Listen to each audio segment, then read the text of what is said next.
En esta unidad vamos a hablar un poco más a fondo acerca de los warehouse en Microsoft Fabric. Dentro de los objetivos tenemos cómo aprender a diseñar un warehouse y cómo preparar los datos para que estén listos para el análisis.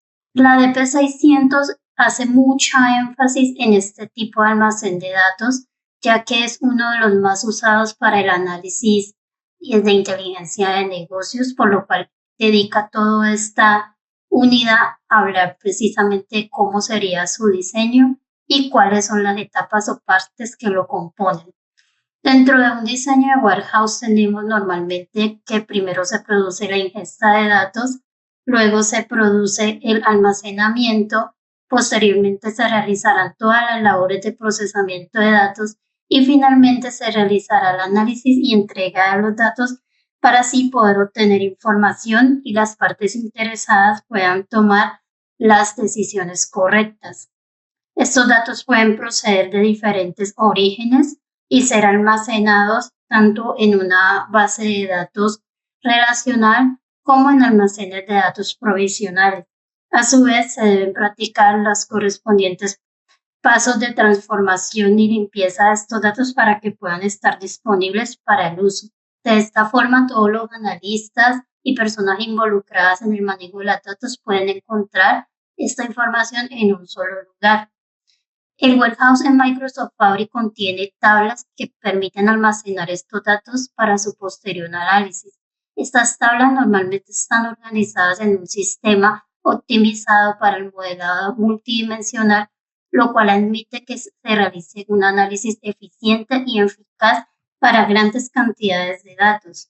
A menudo lo conocemos como un modelo de datos dimensional, lo que implica estructurar las tablas en tablas de hechos y tablas de dimensiones. Como podemos observar, para que pueda crearse un sistema de base de datos relacional, es importante que cada una de las tablas posea una clave que permita su identificación al momento de buscar algún tipo de datos. Estas claves se encuentran tanto en las tablas de hechos como en las tablas de dimensiones y se pueden clasificar de dos formas.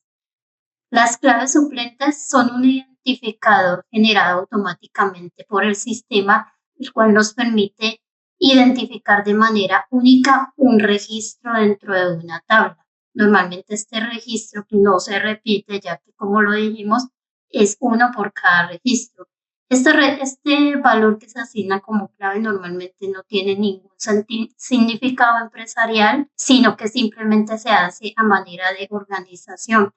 Esto puede ser normalmente un entero o algún tipo de identificador único compuesto por números y letras, lo cual nos va a permitir mantener la coherencia y la precisión de los datos dentro del warehouse, especialmente cuando estos datos provienen de diferentes orígenes. También es posible tener claves empresariales o claves naturales, que son aquellas claves que proceden del sistema de origen de los datos y estas sí presentan un significado empresarial y nos permiten identificar de forma única un registro, pero ya sería no dentro de nuestra base de datos, pues no dentro de nuestro modelo, sino específicamente dentro del sistema de origen. Estas son importantes ya que permiten realizar la trazabilidad de los datos entre el sistema de origen y el warehouse y contribuyen a garantizar que los datos en el almacén puedan corresponder con mayor precisión a los datos que corresponden a un sistema de origen. Este tipo de claves pueden ser, por ejemplo, un identificador de un producto que ha sido generado de manera interna dentro del sistema de origen o el identificador de un cliente. Estas claves cumplen con diferentes propósitos y deben ser utilizadas de acuerdo a las necesidades del negocio. Las claves suplentes, como ya se mencionó, son específicas de la base de datos que se está llevando a cabo en el momento, mientras que las claves empresariales hacen parte del sistema de origen, que no necesariamente va a coincidir con esta clave suplente, sino que simplemente nos permite realizar una trazabilidad. Dentro de los tipos especiales de diseños de base de datos, tenemos que existen unas tablas de dimensiones de tiempo, que son tablas que nos permiten realizar análisis sobre un periodo de tiempo específico durante el cual se ha producido algún evento. Estas tablas de dimensiones también nos van a permitir resumir los datos en un periodo de tiempo específico para incluirlos dentro de algún intervalo, por ejemplo, meses, años. Entonces, esto nos va a permitir crear columnas a partir de estos datos agregados. Por otro lado, tenemos las dimensiones de variación lenta, que son tablas que realizan un seguimiento de los cambios en los atributos de dimensión que van variando con el tiempo. Por ejemplo, los datos que ingresamos a veces en nuestro sistema de salud puede tener dimensiones de variación lenta, ya que a lo largo del tiempo podemos hacer un cambio de domicilio y este debe quedar registrado dentro de la base de datos cuando nos piden alguna actualización. Normalmente este tipo de información, dependiendo del tipo de dimensión de variación lenta que se utilice, se va a conservar o va a tener algún proceso para que pueda ser actualizado y utilizado en el momento en que se requiera. De esta forma podemos garantizar que los datos se mantienen actualizados y que siguen siendo precisos. Como ya hemos hablado, al diseñar un sistema de almacenamiento de datos debemos definir una estructura. Las más utilizadas son el esquema estrella y el esquema de copo de nieve. El sistema de estrella es un sistema en el cual existe normalmente una sola tabla de hechos que registra todos los eventos de nuestra base de datos y alrededor de ellas están las relaciones con las tablas de dimensiones, que son aquellos que nos permiten darle un significado a esos datos que tiene nuestra tabla de hecho. Como podemos ver, aquí se hace una forma de una estrella, por eso es que recibe este nombre.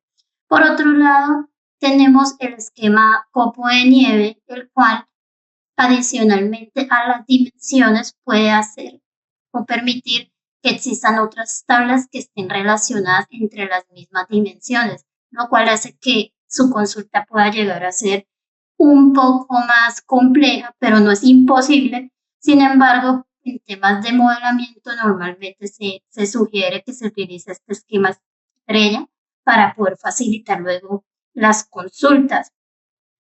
Estos datos en esquema estrella están normalizados para evitar que se produzca una duplicación de datos y también es posible desnormalizarlos para poder acceder a una consulta de una manera más eficaz. Como veníamos hablando, el esquema estrella pues suele ser el que más se utiliza en un diseño de base de datos relacional moderno y esta pues va a constar de una tabla de hechos y varias tablas de dimensiones que tienen una relación entre sí. Las tablas de hechos pues lo que hacen es almacenar datos cuantitativos que son medibles y que luego pueden ser resumidos por medio de las tablas de dimensiones.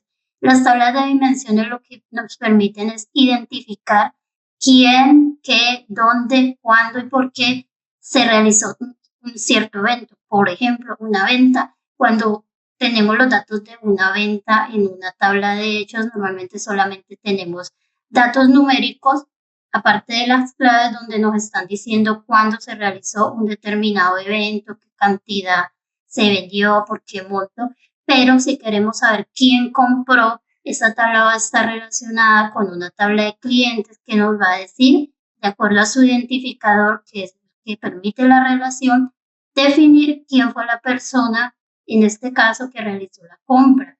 O si tenemos una dimensión de ubicación, por ejemplo, podemos saber dónde se produjo este evento. Para poder realizar estas consultas y encontrar una respuesta, es aquí donde entran en juego las claves, que son las que nos permiten relacionar una tabla con otra y luego realizar ese filtro para encontrar la respuesta. También dentro del sistema de Google House es muy común encontrar tablas de almacenamiento provisional. Estas tablas son tablas temporales que se pueden crear para realizar las labores de limpieza, transformación y validación de datos para luego ser cargadas en diferentes tablas. Estas tablas normalmente pueden tener información de diferentes orígenes dentro de una sola tabla de destino.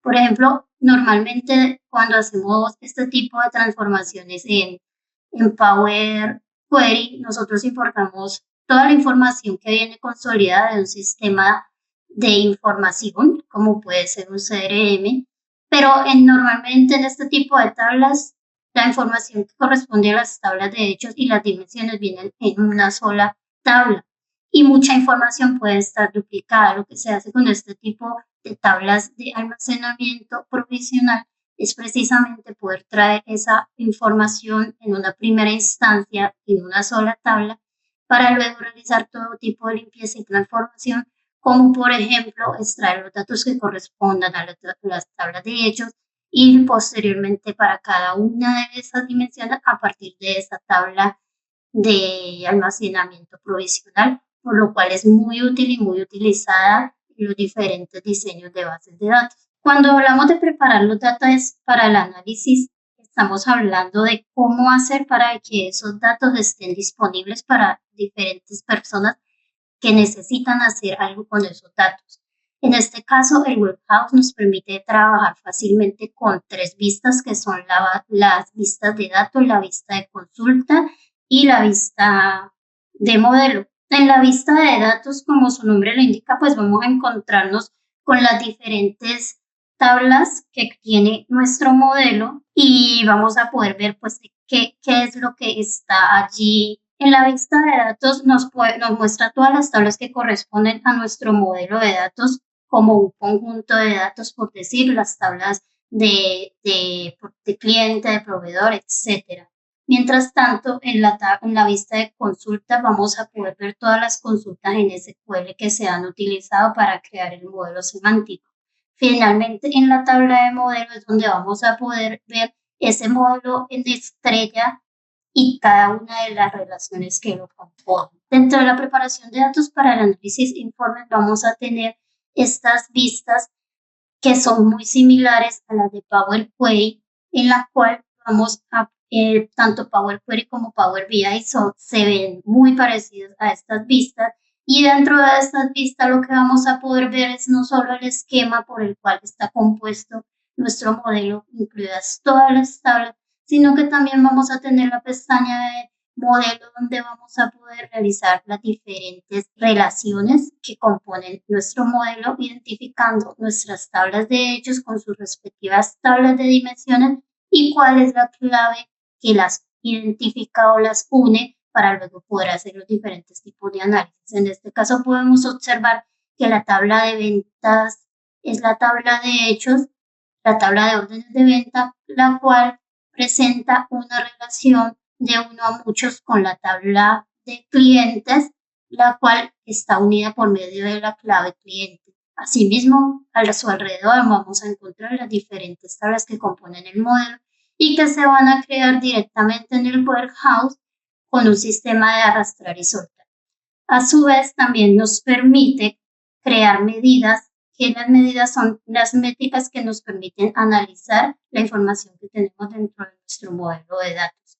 Estas medidas se pueden incrementar a partir del botón Nueva medida y podemos ya luego ingresar los diferentes cálculos, incluidas las variables que queremos crear, para luego poder hacer análisis detallados dentro de nuestro informe. Estas medidas se crean en lenguaje DAS, que es el lenguaje que utiliza Power BI para la creación de medidas y todo tipo de cálculos. También vamos a poder realizar el ocultamiento de algunos campos que se encuentren dentro de nuestro modelo, como por ejemplo las claves. Las claves, a pesar de que son muy importantes para hacer las relaciones, normalmente es un campo que no vamos a requerir durante nuestros análisis, ya que simplemente es un identificador único, por lo cual normalmente se sugiere que estas claves estén ocultas y eso lo vamos a poder hacer seleccionando el nombre de la columna, que en este caso es el nombre de la clave, y al darle los dos punticos vamos a poder activar o desactivar que sea visible o no.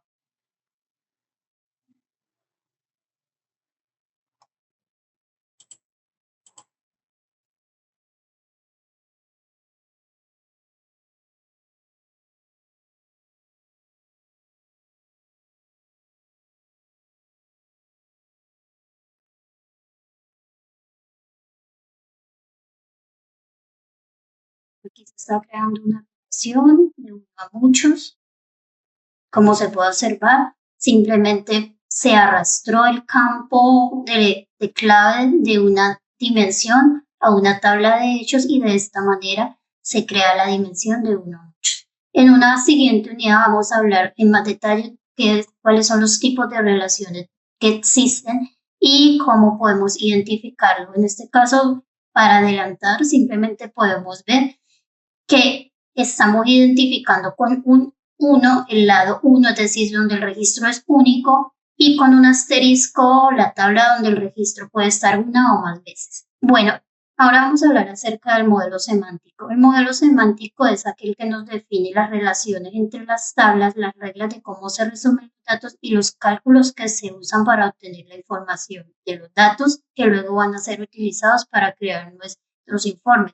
Esto quiere decir que en un modelo de datos, lo primero que vamos a ver es una o varias tablas de dimensiones y luego a su alrededor vamos a ver las relaciones que existen entre cada una de estas tablas, identificando qué tipo de relación las está uniendo y cuál es el campo en común. A su vez, si estas tablas presentan cálculos realizados con medidas dadas, se van a convertir en una forma de poder obtener la información que luego vamos a utilizar en nuestros informes de Power BI. Este modelo semántico predeterminado se crea automáticamente cuando decidimos crear el warehouse y permite que todos los involucrados en el análisis de datos o el acceso a estos datos pues puedan acceder ahí. Estos datos van a mantener automáticamente sincronizados en el warehouse, por lo cual no hay que preocuparse por ningún tipo de labor de mantenimiento. El modelo va a heredar la lógica del warehouse y se puede administrar y optimizar. Esta lógica hace referencia a todas las tablas que se encuentran en nuestro modelo y su relación. Las nuevas tablas que se vayan agregando al warehouse se van a ir agregando automáticamente al modelo predeterminado y luego vamos a poder visualizarlas en la vista de modelo. También podemos crear modelos semánticos personalizados en los cuales así dentro de nuestro warehouse existan muchas tablas, vamos a poder elegir solamente las tablas con las que queremos trabajar, seleccionando manualmente estas tablas o creando vistas en el almacén. Por último, podemos observar que en el warehouse también nos permite realizar la visualización de datos sin salir de todo este entorno de Microsoft Fabric. Simplemente debemos dar clic en la parte superior de nuestro warehouse, en la cual nos aparece un botón que dice nuevo informe y a partir de él se nos va a crear un nuevo informe. Podemos crearlo de manera personalizada o en su defecto podemos elegir un nuevo informe predeterminado y pues Fabri automáticamente nos va a crear ese informe. Ya vamos a poder elegir si corresponde a algo que nosotros queremos ver o podemos modificar.